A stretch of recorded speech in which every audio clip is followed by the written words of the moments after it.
This is Brazil, a nation with some of the world's most remarkable natural wonders, not to mention beautiful people. Unfortunately for Brazilians, however, the country is also home to a slightly less remarkable economy. Perhaps that's surprising, considering that Brazil is currently the 9th largest economy in the world, according to the International Monetary Fund. This means that if the nation did make the jump from developing to developed, it could rival economic superpowers like Germany, Japan, or the United Kingdom. As crazy as it may sound, it could be an economy that rivals the USA or China. But of course, it isn't. This picturesque nation has been the centre of controversy in recent years, struggling with huge political spills, corruption scandals, and impeachment proceedings, all of which has done nothing to help this emerging nation make that transition. A silver lining is that Brazil's short and troubled history contains many lessons for other nations hoping to learn from its mistakes, ranging from political instability to mismanaged natural resources. You are watching Economics Explained. If you enjoy these videos, please consider liking and subscribing. If you really enjoy these videos and want to get involved with their creation, stay till the end for an exciting announcement. Once a superpower in the making, Brazil has fallen short of capitalising on its potential. The factors at play here are, of course, incredibly complex, but they boil down to a few key issues. First is the nation's political instability. Second, the country has less than ideal geography. And third, perhaps most importantly, it's down to the industries in which it chooses to prioritise. Understanding these failures is critical to helping other nations that are also trying to build their way into a better future. It may also reveal why the nation is fighting so hard to stay open during this global crisis.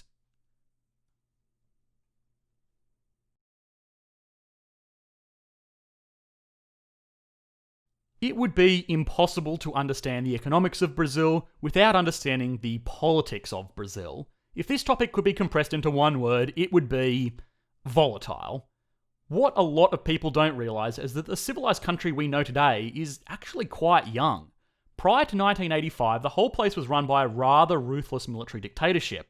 This eventually came to an end with a series of elections leading to the election of this man, Lula da Silva, most commonly known as Lula. He was a founding member of the Workers' Party, which as the name suggests was strongly in favour of sweeping social reforms covering things like education, workers' rights, and natural resource allocation. Lula also enacted radical policies that sought to emulate the success of other rapidly growing nations like China. The country was building industries, exporting resources, and upskilling workers at an unprecedented rate. This all led to the most concentrated period of economic growth in the nation's history, growing over 500% in the years that President Lula was in power. This sustained prosperity made the president unbelievably popular, polling above 70% during his 2 terms. His constituents saw him reign over a period that gave them wealth like they had never imagined. It was easy to see why people assumed that this wealth was all because of their new government. But all good things come to an end, and the turn of the new decade hit Brazil's economy hard. We will explore the reasons why shortly, but for the new president of Brazil, this meant that people were looking to point fingers. The people found their scapegoat with the Petrobras scandal, which is to date the largest case of government corruption in world history. Petrobras is a semi-state-owned enterprise that is responsible for a majority of Brazil's oil production. It was a big business with a lot of money washing around and not a lot of oversight. Unsurprisingly, an investigation campaign dubbed Operation Car Wash found that government officials were getting huge sums of money as bribes. These officials would then vote to award lucrative Petrobras contracts to questionable businesses that, of course, only won these bids because of the politicians that they paid off. The sums involved in the scandal were simply massive. In little over 4 years of investigation, the campaign found that over $2.5 billion worth of funds had been misappropriated. Even worse, it was also uncovered that Petrobras had overpaid $12 billion to these corrupt contractors. The return on investment for the businesses involved was pretty great, but it was less great for the nation as a whole. Oil revenues bankrolled the social policies that the people of the nation were starting to take for granted. If this oil money ran dry, so too did their quality of life. People at this time were reading the news about misallocated funds, while also being told that the country could no longer afford to pay for all of the socialised services that they had come to expect. So to say this did not sit well was an understatement. This anger was one of the driving forces that led to the election of Brazil's current president, Jair Bolsonaro. Elected in 2019, he has attracted the attention of the world for his flamboyant rhetoric and radical economic plans, like raising the retirement age from 48 to 65, which did probably not sit well with the 47-year-olds in the country. Now, while the political circus has been fascinating to watch, it's undeniably causing problems. It wouldn't be an Economics Explained country review without mentioning stability and confidence at least once. Unfortunately, the nation was facing issues far greater than corruption and woeful mismanagement. They were at the mercy of the middle income trap.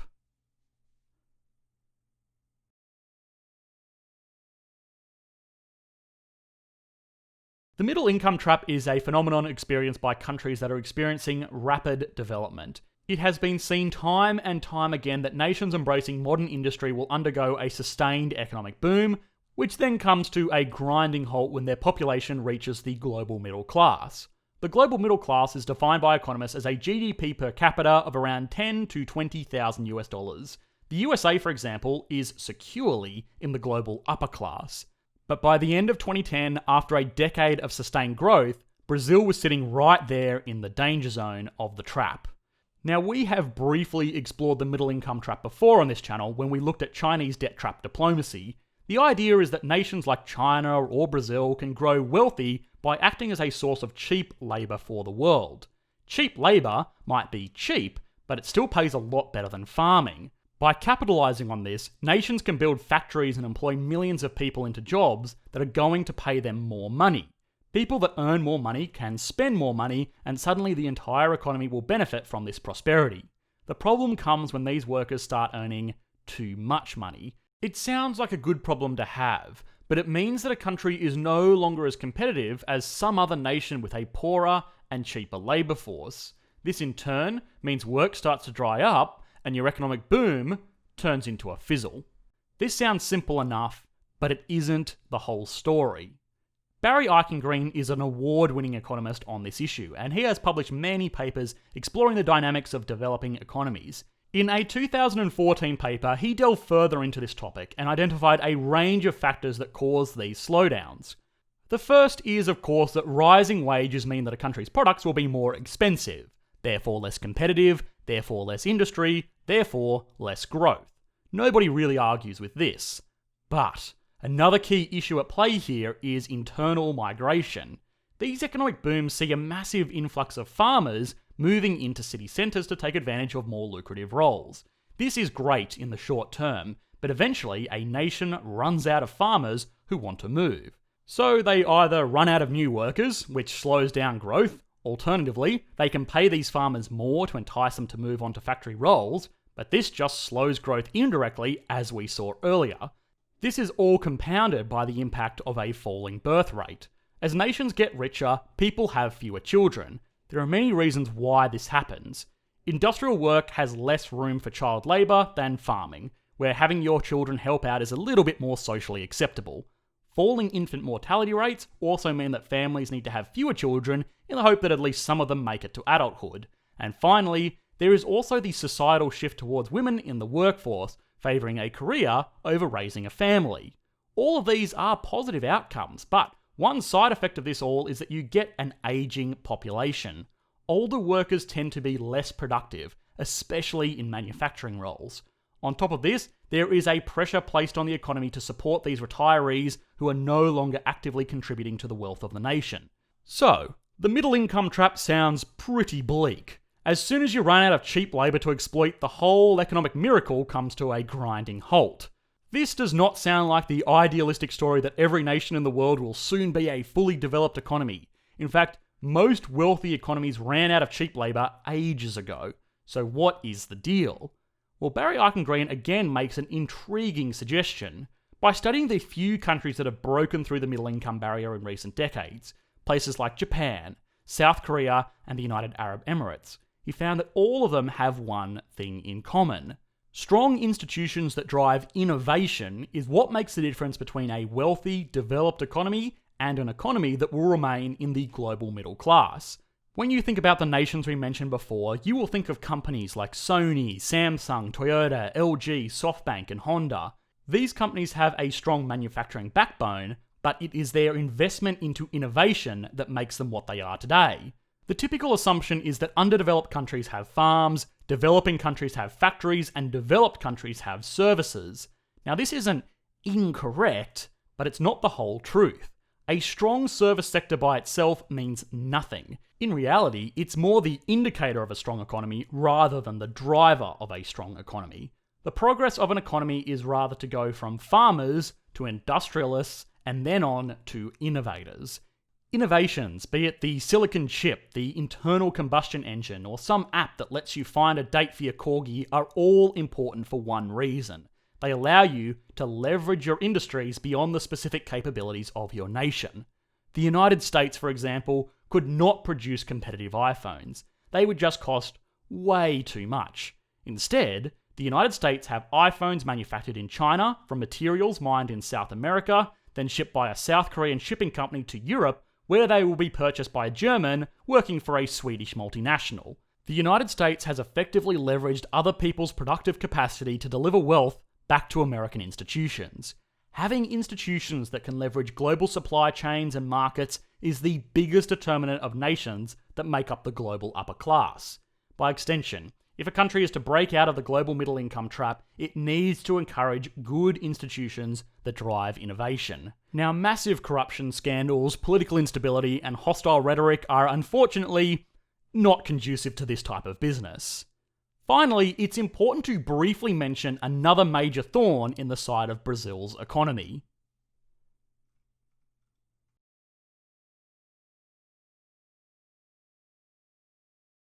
Brazil's geography is terrible. The coastline is covered in mountains, which makes it very hard to set up ports. Its city centres are confined to tiny flat plains, meaning that living arrangements get a little bit dense. On top of this, there is the small matter of the entire nation being covered in the Amazon rainforest. This forest is not only very hard to work with logistically, but it's also protected internationally. The nation has major issues connecting its business centres like Sao Paulo, Rio de Janeiro, and Brasilia because the mountains and jungle separating them are just too hard to navigate with typical interstate highways. In many ways, this makes Brazil a collection of separate, little island economies rather than one big, cohesive national economy. This is a huge issue for building up large-scale infrastructure. Industries like modern farming, mining, and manufacturing are heavily dependent on having strong, large-scale infrastructure. It just so happens that these are the industries that Brazil is most dependent on. This puts Brazilian exports at a bit of a disadvantage because they are just naturally more expensive to bring to the market.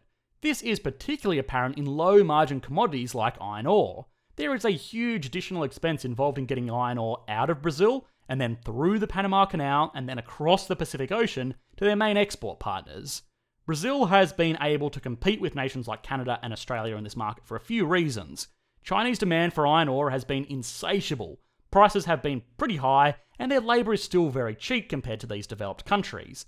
But because of the middle income trap, as well as cooling Chinese demand, their once staple industry is starting to feel the squeeze.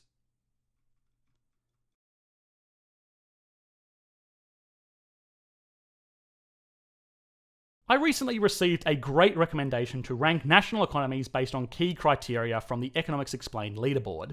So thank you, anonymous viewer. I'm going to do exactly that using these 5 criteria.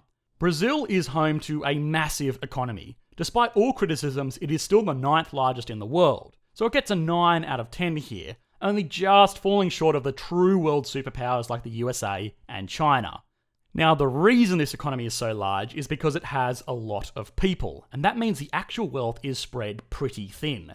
The average income for the 210 million residents of Brazil is less than $10,000 a year. It's not poor, but it's by no means wealthy, so it gets an even 5 out of 10 here. Stability and confidence are severely lacking. The recent corruption scandals, volatile politics, and a fluctuating currency means that a lot of investors just don't have the risk appetite to work in the nation, and it gets a 3 out of 10. If you had asked about growth 10 years ago, it would have been an easy 10 out of 10. Unfortunately, all of the factors that we have discussed in this video have meant that the economy shrunk in the last decade. Based on average growth rates in the last 10 years, the economy has to receive a -3 out of 10. Finally, industry. The nation has a diverse range of exports and it is blessed by having a lot of natural resources. But, as we have seen time and time again, this isn't enough in isolation. The nation has struggled to move its companies onto the world stage. What few Brazilian institutions have become globalised are feeling the pressure back home, so industry is getting a 6 out of 10. Overall, it gets an average score of 4 out of 10, which puts it into second place, since this has only been done for one other economy so far. Let us know if you agree or disagree with the rankings here. The most logical comment arguing for any particular ranking will get featured in the next video.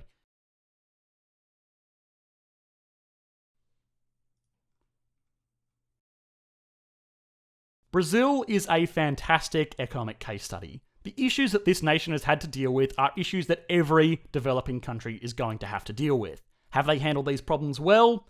No, probably not. But that's okay, because it's a really clear demonstration of what happens when a nation gets caught up in this trap.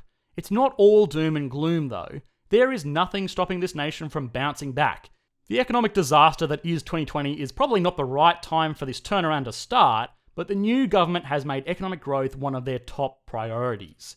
President Bolsonaro has received heavy criticisms for his insistence on keeping the economy going throughout the global health crisis. The fact is, he kind of needs to. It's not necessarily the right move, but people are going to suffer either way. This might just be the opportunity the nation needs to break out of its rut. Hi guys, thanks for watching. If you enjoyed the latest video, please consider liking and subscribing. As for our exciting announcement, if you have experience in video editing or business content writing and want to be involved with the team behind Economics Explained, please check out the application form linked in the video description. Otherwise, as always, a huge thank you to our new patrons over on Patreon for making all of these videos possible.